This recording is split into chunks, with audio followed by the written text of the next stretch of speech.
if we didn't say anything else, we didn't talk about weight, we didn't talk about, anything else. If we just said, you have to bring peace to get into my space. Do you know how many relationships don't start?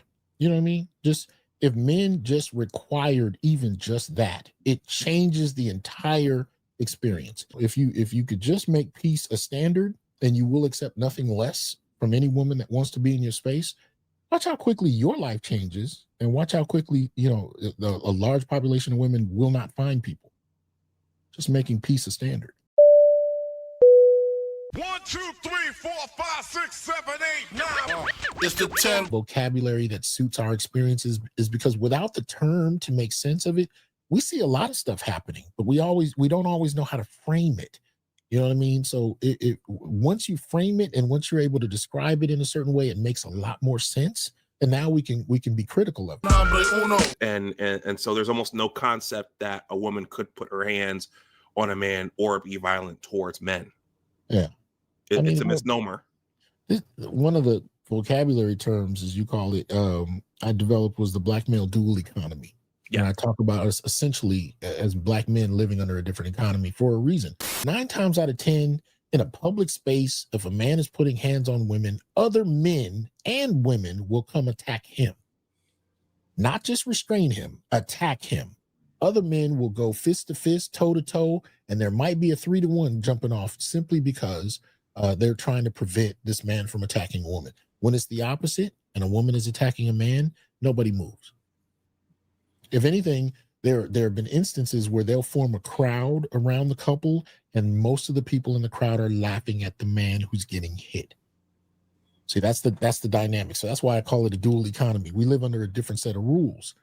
You know what I mean? If there's even a chance you'll respond, people will come fight you to prevent you, even in self-defense, from dealing with a woman who's being violent. Number 2. What exactly is pit bullying?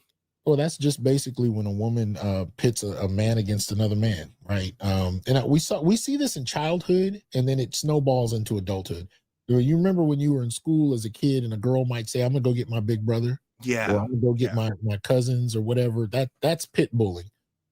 When in an adult setting, it's really no different, but it can very quickly lead to death. I mean, these things happen all the time, and some women, really get off on being able to flex. I mean, to them, it's a flex to be able to get one man to hurt another. So it can be over something arbitrary. He took my place in line, or he said something about my shoes. It can really be that arbitrary, where she'll bring somebody up, a boyfriend, an ex-boyfriend, a brother, a relative.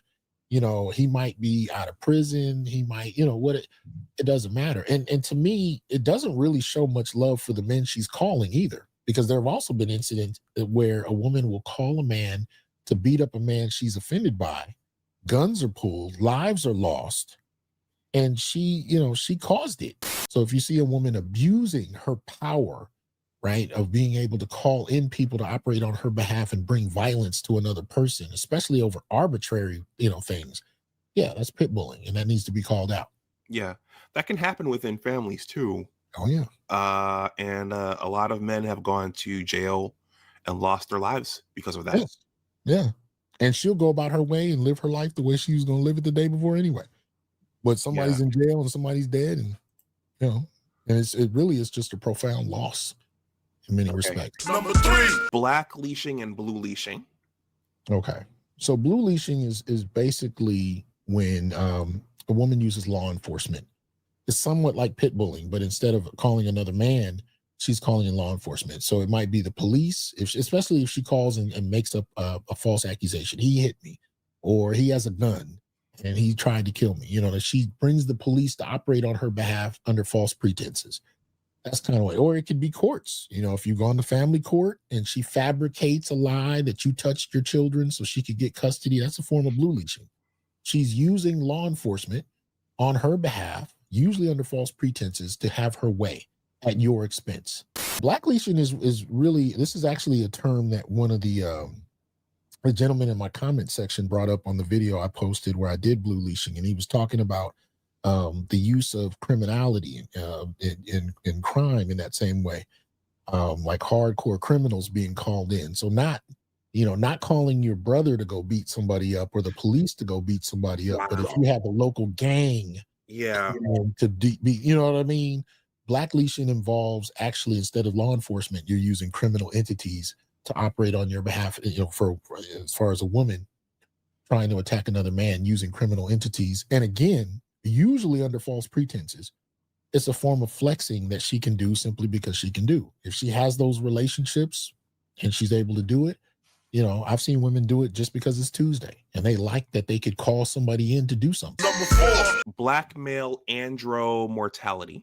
Yeah, that's one I cover in the book. And andromortality, I did that on YouTube, actually, the first time I did it. Okay. And what it is I was just trying to assess what the various different causes of death for Black men were.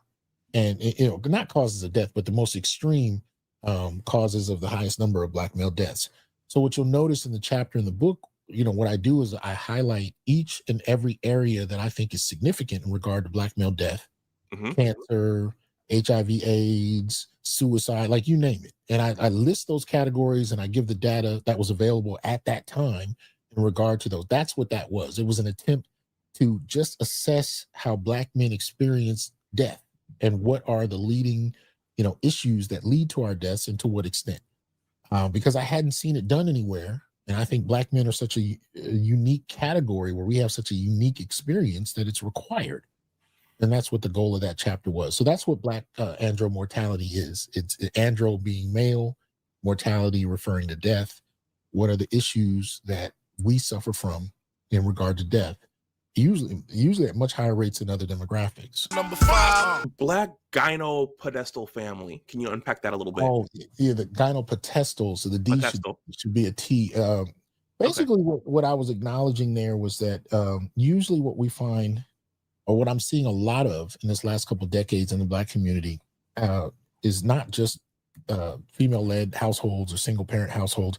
I'm now seeing families comprised of multiple women-headed households, right? So you have the grandmother, you have her daughters, you have their cousins, and you'll have these satellites, right? Where each person has their own, not necessarily a house, but their own household, right? And it's female-led.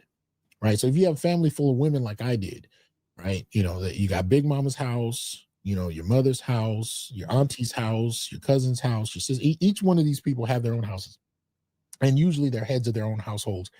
And a lot of the time you'll find that these families don't have men. They have babies, they have boyfriends, and they even have sons whose labor is often shared amongst this community of women. Where men will be passed around to some extent, whether it's for entertainment purposes, whether it's for fixing things, but you have this kind of idea that the way the family should be structured is as a series of satellites, that operate in a framework where they're mostly female-led.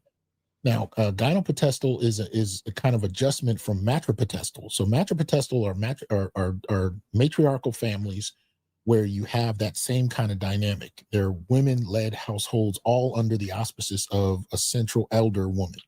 Gynopodestal is a little different because, as we acknowledge, Black women's position in our community here, it's not like matriarchies around the world. And one of the main differences is that it's not a naturally forming dynamic. It's a product of Western influence, Western policy, and Western resources. The only reason we have such high numbers of female-led households is in response to the kind of resource distribution in the Black community from the government, from society in this last half century. These things aren't naturally forming. So we call the gynocracy, it's a non-natural formation in the Black community. That's a direct response to resources that come from the state. And policies for that matter as well. Number 6. Misty wants to know what war councils are. I don't think that one is particularly mine. I think I kind of stole that. That was and I didn't mean it. It wasn't formal. I don't think I ever formally took the term, but it came from the Spike Lee film. Was it Jungle Fever? Jungle Fever, yes. And I can't remember who was talking about it, but the War Council was when the women were frustrated and they had that session. And according to, if I remember correctly, I don't think Spike wrote that. I think the women just did it. And they had this conversation about what they were frustrated with Black men. And somebody referred to it as a war council, and it just fit. I remember laughing about it. But years later, I can say as an aside, I was frustrated that I don't think I'd ever seen a movie where Black men had a chance to articulate their frustrations. Mm-hmm. So even with movies like that, trying to be funny and trying to, I think part of the problem, what they did is they presented to the world that we have a one-way problem in the Black community as it relates to relationships and gender dynamics. And that is that men fail women. That's it. Black men don't have a leg to stand on in terms of having any serious frustrations or any reasons to be critical of women. It's just, because there's a politics to who gets the mic, so to speak.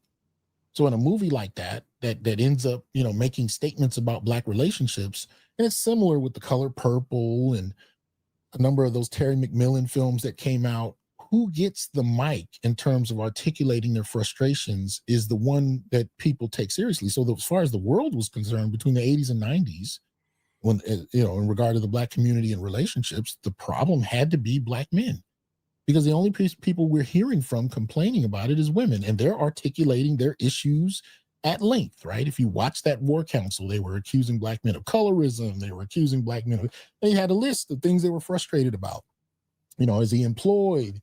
Is he taking care of his family? Is he taking care of his children? They have a list. And so it's really one of these things people develop, in absentia. Like if we don't hear what men's concerns are, they must not exist. 7.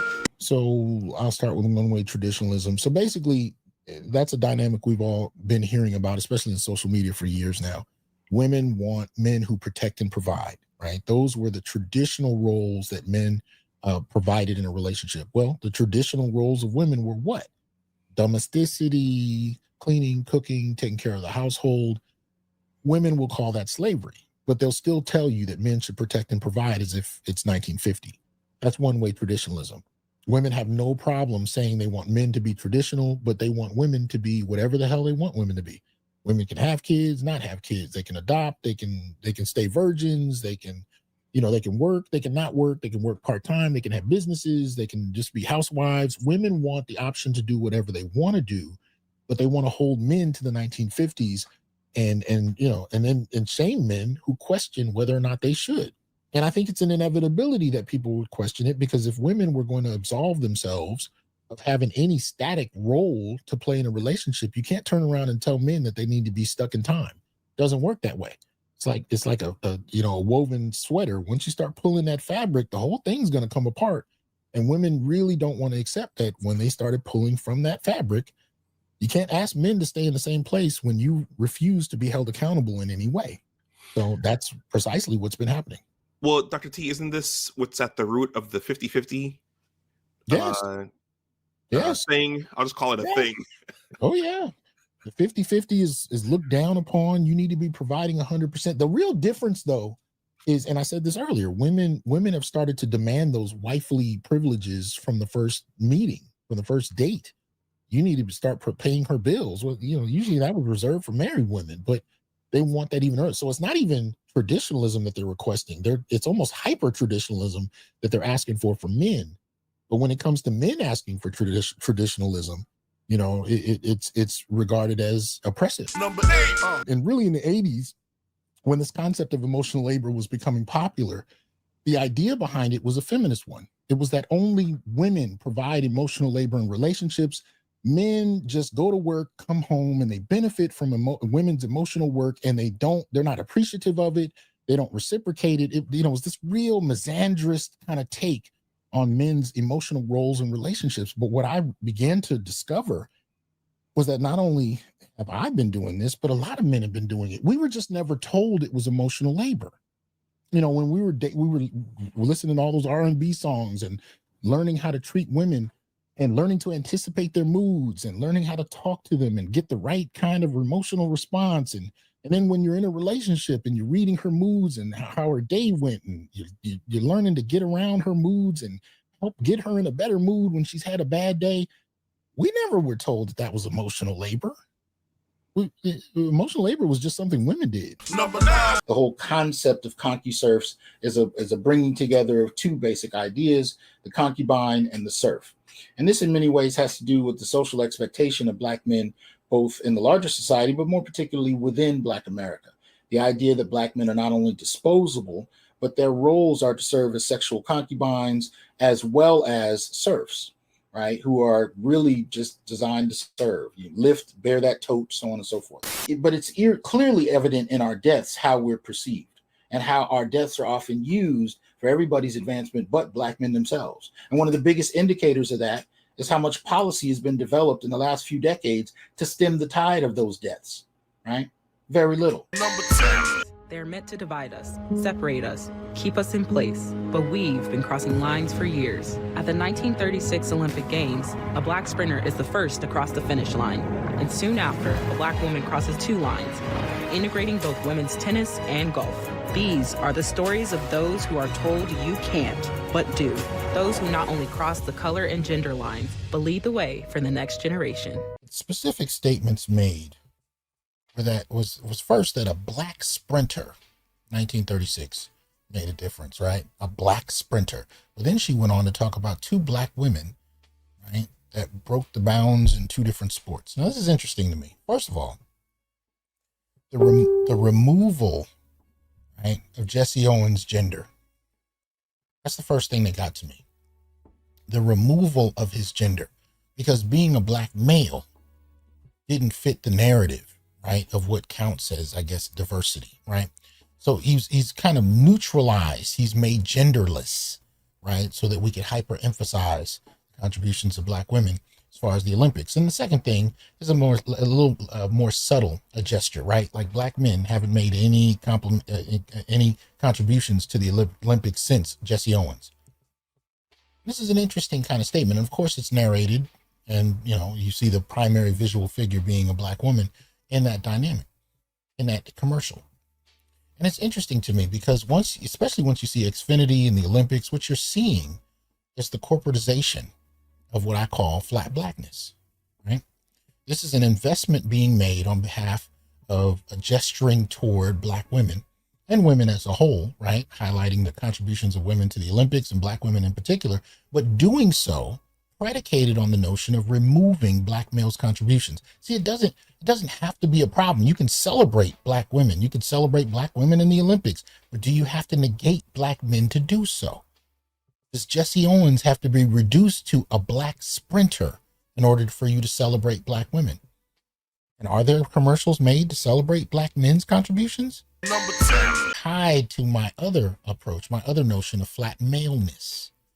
Because the idea, from the vantage point of a feminist standpoint, whether you want to talk about feminist view of patriarchy or the patriarchy, or if you want to look at it from Black feminist view and critique of Black patriarchy, which in any significant way hasn't really existed, but nonetheless, they've propped up this boogeyman with anecdotes and individual stories and usually relied on white feminism's approach to systemic patriarchy to make the argument that somehow Black men oppress Black women because we have this overarching Black patriarchy that's denied and oppressed them and so on and so forth.